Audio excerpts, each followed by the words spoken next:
Just about to jump into a jiu-jitsu class. Very fired up about that at Victory MMA and Fitness. Uh, Over the weekend, my wife pointed out that I have an eating disorder, and she figured out how it was because whenever I eat food that is not healthy, of which I do that as much as I am as much as a strong proponent for healthy diet and have lost quite a lot of weight in my life, um, the way I eat unhealthy food, treat food, cheat food, whatever you want to call it, is that I do it very quickly and I do it not sitting down. And it's amazing because I'll polish a lot of food, but it will never look like I'm sitting down and having dessert. For example, what I'll do is whatever. It's either death by a thousand cuts, which is that, you kind of raid the pantry, but you never take like a large piece of dessert. Rather, for example, for me, I'll cut 1,000 small slices. Also, what I will do is I will, collect a couple of chocolate chips, collect a couple of dried cranberries, which again, for anyone who's like frauding themselves and thinking that dried fruit is a healthy food, it's not. It's very high carb in general. So the interesting concept over here is the following. First of all, what most of us do is we are completely unaware of our diets, and we're completely unaware of our habits, and we're just kind of mildly upset that you're fat.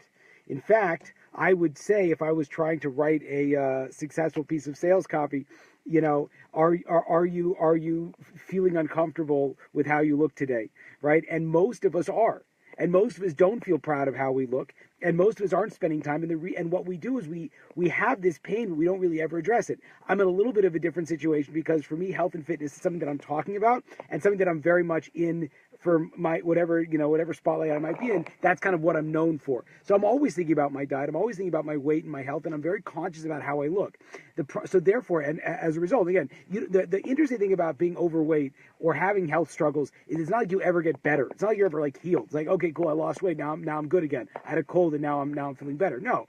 You have unhealthy eating habits, and yet you could change it over a short period of time, but it's not going to really affect anything because if you don't make the long-term health habit changes, if you're not shifting your whole mindset, you're going to put that weight right back on. So one of the ideas is that food is something that it's like you have like a guilt around it. You feel guilty about it, right? That you are, like I want to eat that and I'm going to eat it, but I'm not going to sit down and enjoy it. I'm not going to like go out there and actually do it. I'm going to rather like hide it. And that mindset, what's psychologically damaging is that you don't admit to yourself that you're doing it. And again, like AA will tell you, or like in anything that you want to change, the way that you start to get better is you admit that you're doing it, you own it. Right? So if you're going to have dessert, again, there's nothing wrong with having dessert. If you're eating healthy, if you are eating, kind of clean food in general, and then, it comes around, when you're going to have a dessert, you're going to have a cheat meal, you're going to do, that's fine. We just call it what it is and then enjoy it. Right? What a lot of us do is we don't admit we're doing it, then we do a lot of it more, we don't measure, we're not like watching what we're having, and then it didn't really count. Because I had 25, 30, 50 chocolate chips the night before, that wasn't dessert. I didn't really have dessert, right? So that's the concept. So the way is look at how you deal with when you're cheating, so to speak, on your plan, right? If you're eating healthy, but then you have that cheat meal, are you inhaling the food? Right? Because if you're inhaling the food or you're having little bits of the food and you're just standing around and eating it very quickly, that means you probably have a disorder. And that probably means that it's a lot more endemic of your problem than just, you're not making healthy habits and making healthy choices. Just to fulfill and to finalize the concept, the reverse would be that when you're going to have a meal, a cheat meal, really enjoy it, right? And sit down and eat it slowly. So again, it's even a Jewish issue, right? That there's a concept that when you eat your food, you should sit down and chew it fully, right? Because that draws your consciousness to your eating, you're aware that you're eating, and you can feel full faster.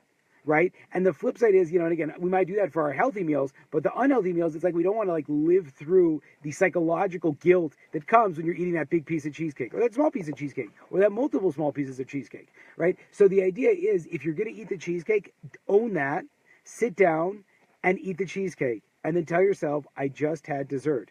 And just that awareness, that consciousness, I think in a lot of ways will remove the guilt, will draw your attention toward the truth, and you'll feel more fulfilled and satisfied, and then you will be less likely to go back for a third, fourth, fifth piece because you tell yourself, I've already had this. And you can start asking yourself the questions like, am I full? And if I'm genuinely not full, can I fulfill my hunger by eating something more healthy? Hope this was beneficial to you. Please let me know if there's any way I can help you. Thank you.